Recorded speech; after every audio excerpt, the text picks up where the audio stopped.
Hello and welcome to the weekly highlights program on Azərbaycan Television with the major developments of the week. I'm your host, Lady Cindy. Now first, let's take a brief look at some of the top stories of this week. This week, President İlham visited Hacıqabul region. President of the Republic of Azerbaijan İlham and First Lady Mehriban Aliyeva attended the groundbreaking ceremony for Mud Volcanoes Tourism Complex. President of the Republic of Azerbaijan İlham held a telephone conversation with President of the Republic of Turkey Recep Tayyip Erdogan. During the phone conversation, the presidents condemned US President Joe Biden's statement on the so-called Armenian genocide, noting that this decision was wrong. President İlham called it a historic mistake. The head of state emphasized that Azerbaijan considers this statement unacceptable. During the conversation, President İlham said that the statement seriously damaged the emerging cooperation tendencies in the region. The head of state noted that Azerbaijan has always stood by Turkey. President Recep Tayyip Erdogan thanked President İlham for his support and position. He also underlined that Turkey has always stood by Azerbaijan. The head of state hailed the development of brotherly and friendly relations between Azerbaijan and Turkey in all areas. The disclosure released by the Ministry of Foreign Affairs of the Republic of Azerbaijan notes that the statement made by the US President on the day of commemoration of Armenians distorts the historical realities in regards to the events of 1915. Experts believe that this step of Joe Biden will substantially affect the relations between NATO allies, but this effect will be more to the detriment of the United States. By making a serious mistake, the US government inflicts a heavy blow to the future development dynamics of the US-Turkey relations. The 46th President of the United States made the biggest mistake in American history, despite the fact that his assessment of the events of 1915 in the Ottoman Empire as genocide satisfied the Armenian diaspora and state. In his traditional address on April 24th, in Turkey, Biden's decision was called populism and an unmeasured step. As always, the Azerbaijani state stands by brotherly Turkey in this matter. President İlham has repeatedly stated in his speeches that a step against Turkey is against Azerbaijan, and any step against Azerbaijan is against Turkey. In this regard, official Baku has always opposed attempts to recognize the so-called Armenian genocide. The press service department of Azerbaijan's foreign ministry also commented on the address of the US president. The ministry's statement says that it is unfortunate that President Joe Biden's statement on the Armenian Remembrance Day distorted the historical truths about the events of 1915. Quote, "Those who politicize the so-called Armenian genocide are silent on the massacre of more than 500,000 people by Armenian armed groups, as well as the massacres committed by the Armenian Dashnaks in Baku and other regions of Azerbaijan in March of 1918. While the events of 100 years ago are misrepresented, the fact that the genocide committed by Armenia against Azerbaijanis in Khojaly 30 years ago is still not given a fair assessment is an example of bias and double standards." During the telephone conversation between Azerbaijani Foreign Minister Ceyhun Bayramov and Turkish Foreign Minister Mevlut Çavuşoğlu, the sides also emphasized that US President's statement on Armenian Remembrance Day was the distortion of the historical truths. The minister stressed that the falsification of history and its use for political purposes is unacceptable. Political parties operating in Azerbaijan also issued a statement on the position of the US President on the so-called Armenian genocide. The statement says that political parties operating in Azerbaijan have always stood by brotherly Turkey and strongly condemned the US President's position on the so-called Armenian genocide. Everyone knows Azerbaijan's firm and unequivocal position on the fake Armenian genocide. Recognition of the so-called Armenian genocide is a falsification of history. History must be studied by historians.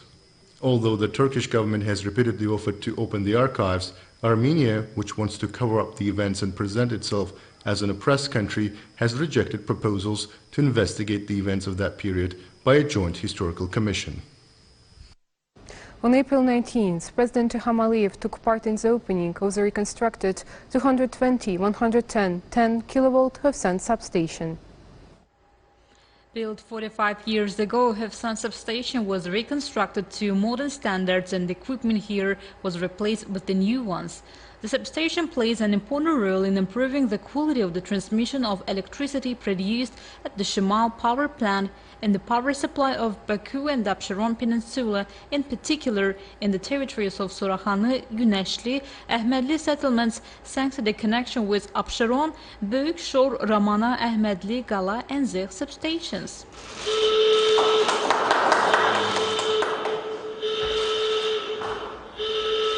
The head of state was also informed about the 110 35.6 kilowatt Mashtaga substation, which has been completely reconstructed with its reliability and stability raised, and the consumers were provided with uninterrupted and high-quality energy.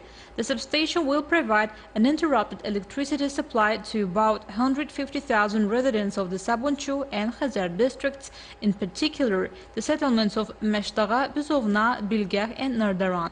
President İlham Əliyev then launched the Mashtaga substation via SCADA dispatcher management system.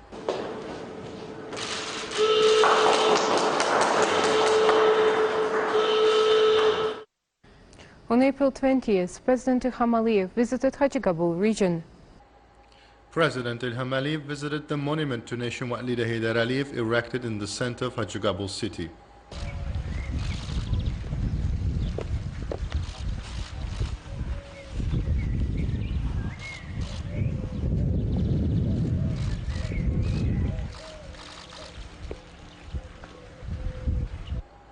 The head of state also took part in the opening of the Hacıqabul industrial quarter.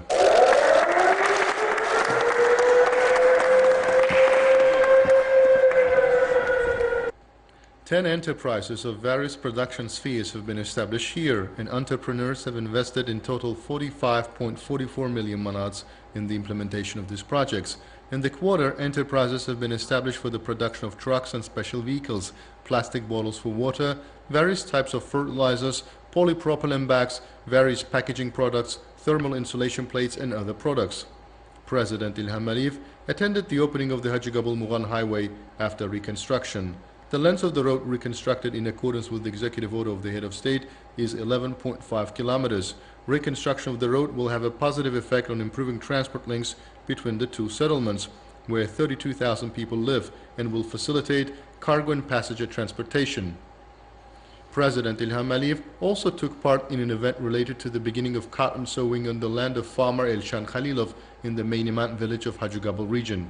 The area of the field where cotton is sown is 10 hectares.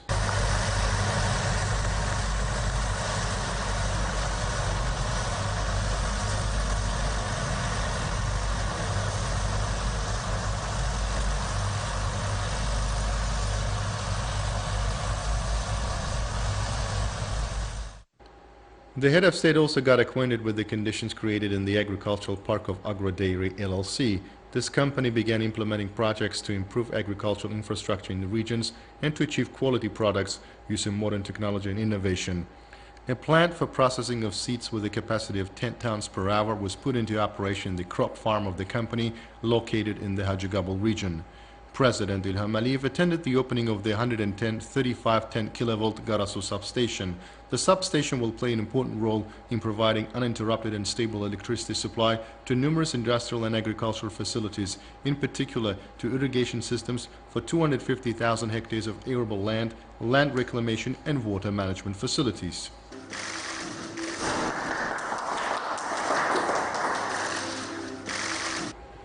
In Hacıqabul, the head of state also took part in the opening of the Azərbaycan Şamaxı Agro Park Agricultural Park.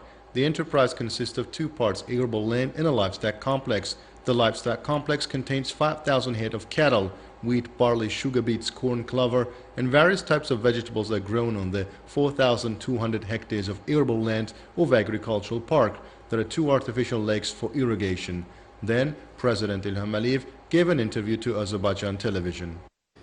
On April 22nd, a groundbreaking ceremony was held for Mud Volcano Stores and Complex in the territory of Gobustan settlement of Abşeron district. President of the Republic of Azerbaijan, İlham Əliyev, and First Lady Mehriban Aliyeva attended the event. The tourism complex is situated 59 kilometers towards southwest of Baku, approximately 17 kilometers to northwest of Gobustan settlement, and is 235 meters above the sea level.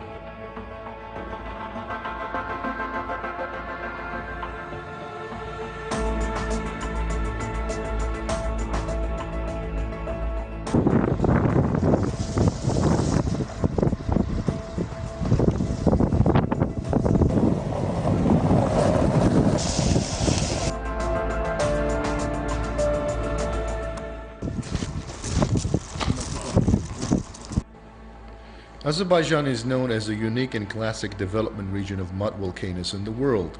About 700 from 1,700 known mud volcanoes on the earth are located in our country, mainly in Absheron Peninsula, Shamaxi Gobustan, Southeast Shirvan and Baku Archipelago. 350 out of them are active volcanoes.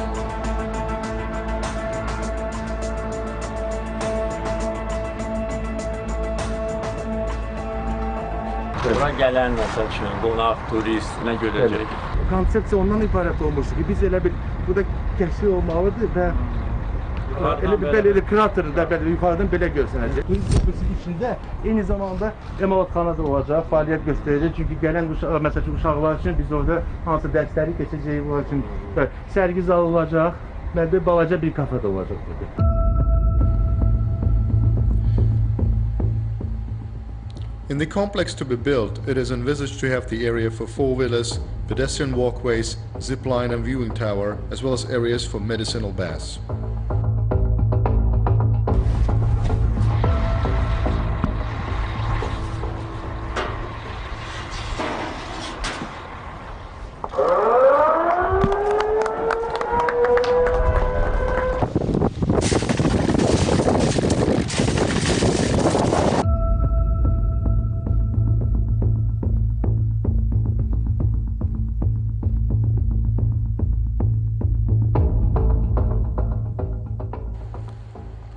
As advantages of the establishment of Gülünç Mud Volcanoes Tourism Complex, the protection from anthropogenic impact, clear view of Torogay volcano located nearby, which is considered one of the biggest volcanoes in the world, and the location of 3 different types of volcano groups providing conditions for the tourists to tour the area can be underscored.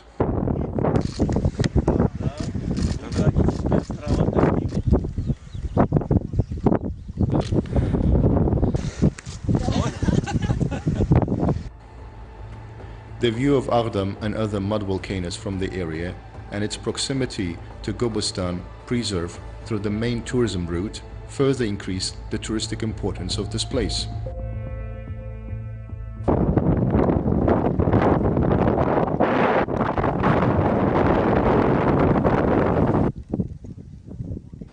Latest statements of the President of Azerbaijan on the priorities of the post-war period are still widely discussed by Armenia and its patrons. The opposite side, unwilling to implement the terms of the November 10th statement, claims that there is a so-called threat to the sovereignty of Armenia by strengthening anti-Azerbaijani propaganda on various levels. Yerevan is also attempting to incite provocations on the state border to deliberately escalate the situation. Every initiative of the Azerbaijani state related to the post-war period is treated with serious concern in Yerevan. What the president said about the perspectives of the Zengezur corridor is interpreted by the other side through its own interests. First of all, the Armenians called the statement extremely harsh and called on the international community to react to the issue. Secondly, the defeated party claims it is ready to cooperate to show itself more liberal and blames that the proposals put forward by Baku make it impossible.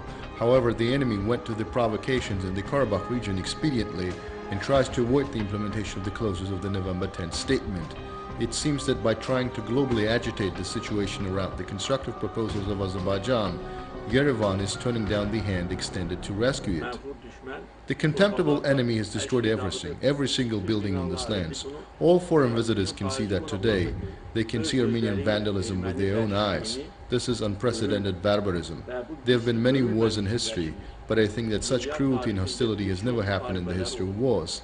Even if we compare it to World War II, there was no such vandalism at the time.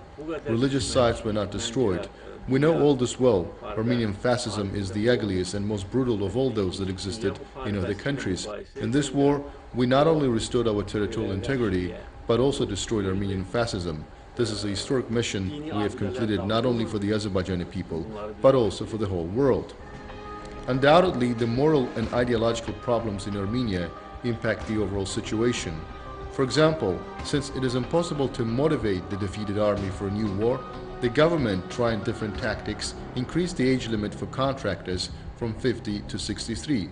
According to some interpretation, if the demographic crisis continues in Yerevan, and if the forced migration of people is not stopped, the extension of the military service to 3 years seems completely real. The similar steps are also taken by separatists. The Armenians of Karabakh, acting as if they want to realize the independent state attributes, made changes to the law on military service and status of military personnel and increased the age limit for contractors from 40 years to 55 years. The statement by Nikol Pashinyan during his trip to Zangezur region, when he said we need to have a strong army, worthy ally army that will be the main guarantee of the security and territorial integrity of Armenia, once more time reaffirms the fact that the opposite side does not want to withdraw its military formations from Karabakh and intends to go for new military escalation. The analysis made show that Yerevan, feeling that the limit of manipulations allocated for it are coming to an end, is looking for ways to accuse Azerbaijan in violating the international law. It is doubtful that Armenia, using as a pretext the agitation created around the Zangezur corridor in order not to implement the terms of the 10th of November statement, will behave adequately. In such a situation, it is imperative that Russia, as guarantor of the statement, take resolute steps. But the visit of separatist Arutyunyan to Moscow, the provocations committed by the Armenian military on the state border, the attempts to raise the tension between Russian peacekeepers and Azerbaijani armed forces can be interpreted such that the former invader understands the statements made about the Zangezur corridor as something that will put an end to the sovereignty of Armenia. Of course, the sabotage of Armenia, wanting to turn the region into a playground of its adventurous games, can never change the priorities of Azerbaijan in respect to Karabakh. All the neighboring states, which will be the main participants of these projects and which will gain economic dividends, must be interested in the transformation of the transportation communication projects to a working mechanism and must assure Yerevan that the path it has taken will for sure bring about a new Iron Feast. That was all for the week. Thank you for being with us and see you next Sunday.